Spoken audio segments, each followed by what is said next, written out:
Anderson Cooper recently did an interview with Nancy Pelosi, and this really irritated me because Democrats continue to get stumped over and over by simple questions because they refuse to coordinate with each other and actually come up with one cohesive message. So, for example, political pundits keep asking them in interviews, what does the party stand for? And they always get stumped because they don't really stand for anything, but they can't even come up with a contrived bullshit response. Now, the new thing that I think will be stumping Democrats is who is the party leader. And this is what Anderson Cooper asked. It's a pretty simple question. It's a question that you can just literally say factually, well, it's Chuck Schumer, who is the Senate Minority Leader. It's Tom Perez, who's the DNC Chair. It's a simple question, but yet when Anderson Cooper asked this question to Nancy Pelosi, she was stumped. She had no clue how to respond. The leader of the Democratic Party right now. Well, President Obama was the president of the United States until just a matter of weeks ago. I don't think that he can be dismissed as the leader of the Democratic Party. Hillary Clinton did not win the election, but a respected leader. But we have leaders for all different aspects of it. The Democratic Party is a congressional party, and we have leaders in Congress.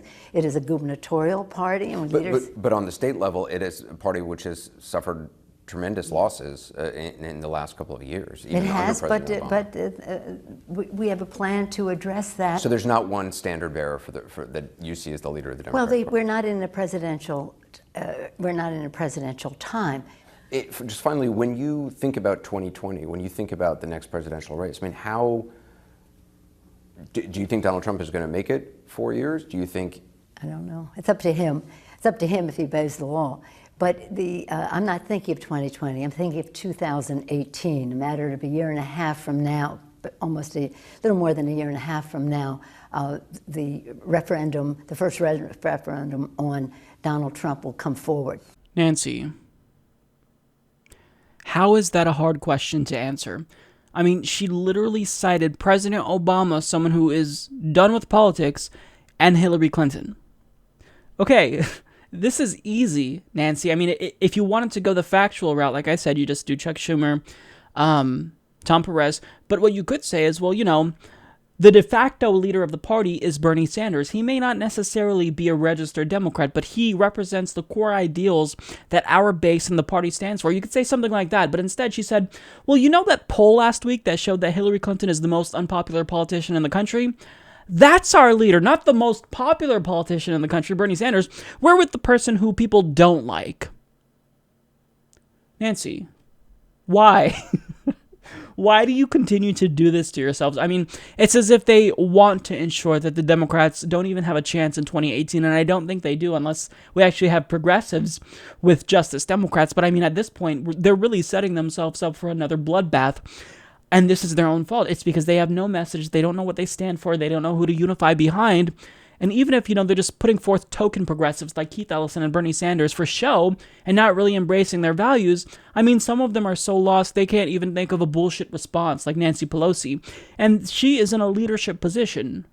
She is the House Minority Leader.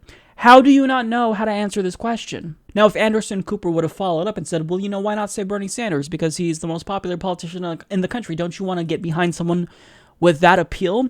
She would say, well, Bernie Sanders, he's not a Democrat, so he can't be the leader of a party that he's not a part of, right?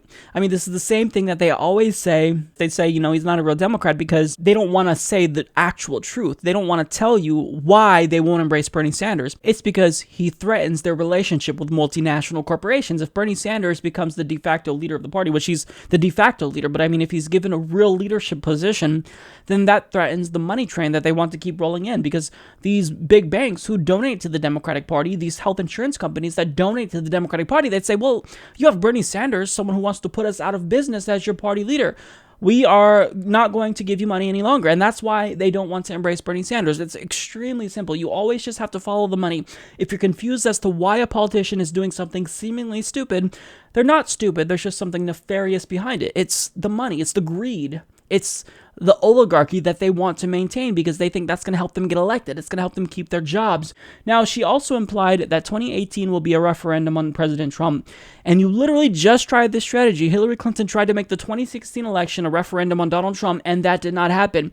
You can't just say this election is about whether or not you support or don't support Donald Trump. You actually have to offer us something. And the fact that they can't say what they stand for, the fact that they don't have a leader, or they won't say Bernie Sanders is the de facto leader, is because they have nothing. They are just a corporate shell of a party. They're a shell of a party for corporate America. You have to have a message, Nancy. Even if you have something that's bullshit, that is contrived, that nobody would believe, you have to have a message. And the fact that you don't even have that shows that you guys are completely incompetent, and it's really no surprise why you guys keep losing. I mean, since 2010, you lost the House. In 2014, you lost the Senate. In 2016, you lost the White House. And throughout that time, slowly but surely, you lost more governorships, more state legislatures. How many seats in state legislatures across the country do you have to lose before you realize, okay, we actually have to do something for the American people. We have to throw them a bone once in a while. It's just, they're an embarrassment. They really are. They're an international embarrassment. Support this podcast by joining the independent progressive media revolution today at humanistreport.com.